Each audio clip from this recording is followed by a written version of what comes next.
तो नमस्कार दोस्तों। और हम लोग ये देखेंगे क्या इप्सन फाइल के रिलीज होने से क्या इंडियन स्टॉक मार्केट पे इफेक्ट पड़ेगा। क्योंकि अमेरिका का तो ऐसा है कि भाई मतलब पूरा न्यूज़ के कारण बहुत लोग हिल गए, तो इंडियन मार्केट भी हिलेगा। आज हम लोग उस पर चर्चा करेंगे। जैसे कि अभी क्या है, मार्केट में बहुत अफवाह टाइप का उड़ा हुआ है कि क्या, जैसे अदानी का हिंडबर्ग रिलीज होने के कारण अदानी का पूरा 50% का मार्केट शेयर गिर गया था। मार्केट शेयर नहीं, स्टॉक का जो था वैल्यूएशन पूरा गिर गया था, 50% 40% पे आ गया था। तो क्या ये दोनों सेम है या कुछ अलग अलग है? क्या एप्सन फाइल रिलीज होने से इंडिया पे कुछ इफेक्ट पड़ेगा कि नहीं पड़ेगा, तो हम लोग ये चीज़ समझाएंगे। ठीक है, पहले हम लोग देख लेते हैं कि इप्सन फाइल है क्या।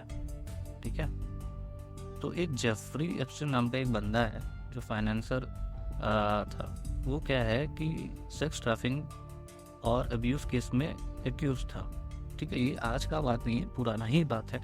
ठीक है, तो अभी ये क्यों, अभी मतलब रिसेंट में क्यों है वो भी बता देते हैं। तो उसमें क्या है ना कि उससे रिलेटेड जितनी भी कोर्ट डॉक्यूमेंट्स, फ्लाइट जितनी भी थी, बहुत सारे चीज़ें, फोटोज सारे थे लोगों के। तो अभी क्या हो रहा है कि जो यूएस कोर्ट्स और डीओजे जो है क्या कर रहा है कि अभी 19 से अभी भी आ ही रहा है, कुछ कुछ एकदम रिलीज हो हो ही रहा है, कुछ कुछ कर करके। तो उसमें क्या है ना कि बड़े बड़े नाम जो यूएस के हैं, बड़े बड़े हस्ती लोग, जैसे बिल गेट्स का वन ऑफ द जो नाम था, बिल गेट्स का भी था उनका। ठीक है, तो वो सब सब नाम है। ठीक है, जिस कारण से यूएस में थोड़ा सा अफरा लफड़ा होने लगा। ठीक है, तो क्या इस चीज़, क्योंकि यूएस से हम लोग का बहुत सारा चीज़ होता है, बहुत सारे कंपनी का भी रिलेशन है और इंडिया का भी रिलेशन है, relation in the sense of economic relation. ठीक है, तो जैसे कि नैस्डैक गिरता है, यूएस मार्केट गिरता है, तो वो असर पड़ता है इंडिया पे भी। तो क्या इंडियन मार्केट पे असर पड़ेगा, आज का सवाल ये है। प्लस जैसे कि अदानी इनबर्ग का रिपोर्ट निकलने से मार्केट अदानी का गिर गया था, क्या सच में इस पे गिरेगा, वो चीज़ हम लोग देखेंगे। ठीक है, तो पहला चीज़ हम लोग ये देख लेते हैं कि अदानी हिंडबर्ग का रिपोर्ट में क्या था भाई। फाइनेंशियल रिपोर्ट्स थे, मार्केट स्टॉक मैनिपुलेशन, ये सब का ये रिपोर्ट था। ठीक है, जिसके कारण से वो डायरेक्ट अफेक्ट किया था अदानी कंपनी को। ठीक है, जो कि क्या था कि प्रूव नहीं हो पाया कि अदानी कंपनी ऐसा कर रही थी। ठीक है, तो वो क्यों अफेक्ट कर पाया था वो भी मैं बता दूँ कि कंपनी लिस्टेड थी। ठीक है, कंपनी इंडियन मार्केट में लिस्टेड थी। और सबसे ज़्यादा क्या होता है कि फॉरेन इन्वेस्टर जो होते हैं वो पैनिक में आ जाते हैं, जिस कारण से थोड़ा सा मार्केट में इफेक्ट होने लगता है। ठीक है, तो जब इंडियन मार्केट, फॉरेन इन्वेस्टर जब पैनिक में आ जाती हैं, ट्रस्ट बिल्ड नहीं हो पाता है कंपनी से कि भाई मैनिपुलेटिव करके वो स्टॉक अपना प्राइस ऊपर ले आया है, तो जब भी बबल फटेगा मार्केट नीचे आ जाएगा। उस पैनिक अटैक में सेल करने के कारण मार्केट जल्दी जल्दी सेल करना चाहती है कि भाई स्टॉक से निकलो, स्टॉक एकदम बेसिक चीज़ है। ठीक है, जैसे कि अभी कोविड आया था भाई, अभी लॉकडाउन लगने वाला है, भाई जितना सामान हो सकता है अपना भाई खरीद के रख लो, तब निकलने मिलेगा ना। उसी टाइप का ये इफेक्ट था, एक एक इफेक्ट जो था। इसमें क्या है कि ईस्टर्न फाइल में क्या है कि क्रिमिनल बेस्ड है, मतलब पर्सनल स्कैंडल है। ठीक है, एलिगेशन है, एसोसिएशन है, ये किसी कंपनी से उतना इन्वॉल्व नहीं है। हाँ, उनके लोग हैं लेकिन डायरेक्टली इन्वॉल्व नहीं है। ठीक है, उसमें क्या होता है कि कभी कभी बड़ी बड़ी कंपनीज में सीईओज भी चेंज हो जाते हैं। ठीक है, तो उस पर एक चीज़, कंपनी और ऐसे भी बोला जाता है कि कंपनी और इंडिविजुअल सेम नहीं होते हैं, हालांकि लिंक्ड होते हैं, लेकिन डायरेक्ट इफेक्ट उतना नहीं पड़ता है। एक मैं क्यों बोल रहा हूँ वो भी मैं आपको बताऊंगा क्यों।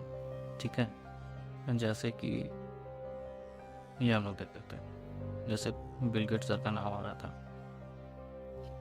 सॉफ्ट जो कंपनी है, मैं बोला कि 19 तारीख के आसपास आपका ये चीज़ रिलीज हुआ था। मार्केट क्या गिरा, क्या नहीं गिरा ना, इस पॉइंट पे आके रुके। ठीक है, ठीक है। तो वही चीज़ बोला था, मार्केट सेंटिमेंट्स और पर्सनल इंडिविजुअल पे अपनी इफेक्ट नहीं करती। ठीक है,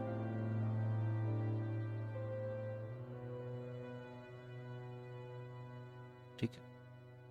और सवाल ये रह गया, क्या इंडियन मार्केट पे इफेक्ट करेगी? तो सिंपल सा है जवाब भाई कि नहीं करेगी। डायरेक्ट तो इफेक्ट नहीं करेगी। इम्पैक्ट कब होता? इंडियन पॉलिटिशियन या बिलियनियर उससे रिलेटेड होते, चाहे वो कंपनी डायरेक्टली इफेक्ट कर रही होती इंडियन लिस्टेड कंपनी पे या प्रमोटर पे, या कुछ ऐसा गवर्नमेंट पॉलिसी से रिलेटेड कुछ लिंक्ड होता। ठीक है, तो भाई इस पे इफेक्ट नहीं करेगी। अब समझ में आ रहा है कि अदानी इनबर्ग से ईस्टर्न फाइल्स रिलीज होने से दोनों बहुत डिफरेंट मैटर है। ठीक है, एक फाइनेंशियल से रिलेटेड थी, कंपनी के डायरेक्ट चीज़ों पे इफेक्ट थी। एक भाई इंडिविजुअल बेस है, एलिगेशन है। ठीक है, तो इफेक्ट नहीं करने वाली। ठीक है, अगर अभी जैसे हम बोले कि भाई अगर अफेक्ट करना भी होता तो कोई इंडियन पॉलिटिशियन अगर होते, ठीक है, या बिलियनर होता तब अफेक्ट करता, नहीं तो ऐसे इप्सन फाइल का इंडियन मार्केट पे ऐसे कोई इफेक्ट नहीं पड़ने वाला है। एकदम बेसिक से चीज़ है, इंडिविजुअलिटी पे मार्केट का सेंटिमेंट नहीं होता है। ठीक है, इतना जल्दी नहीं होता। ठीक है, कुछ ऐसा रिलेशन होना चाहिए मार्केट का और न्यूज़ का। हर सेंसेशनल न्यूज़ पे कभी भी मार्केट क्रैश नहीं होगी,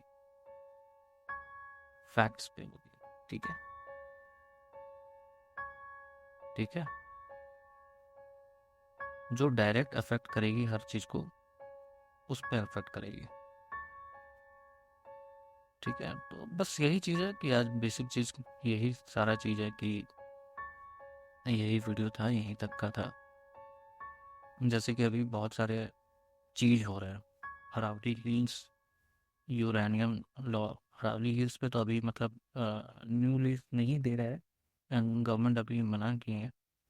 तो हम लोग इस पे एक नया वीडियो बनाएंगे कि यूरेनियम का जो लॉ पास हुआ है, जिसे प्राइवेटाइजेशन की ओर यूरेनियम का हो रहा है, तो उसमें किस कंपनीज को बेनिफिट मिलेगी। ठीक है, आने वाले कुछ सालों में। ठीक है, अगर अभी का स्टॉक, अगर एनर्जी जैसे अदानी एनर्जीज हो गई, ठीक है, आपका रिलायंस कंपनी भी करना चाहेगी, तो इस टाइप के जो मेन मेन कंपनी अगर आज स्टॉक अदानी एनर्जीज में लगाए, रिलायंस एनर्जी पे लगाए, तो आने वाले सालों में ये अच्छा बेनिफिट दे सकती है। तो इस पे हम लोग डिस्कस करेंगे अगले वीडियो पे। ठीक है, आज के लिए यहीं तक। ठीक है भाई लोग, साथ दीजिए, सब्सक्राइब कीजिए, लाइक कीजिए, कमेंट कीजिए। Thank you.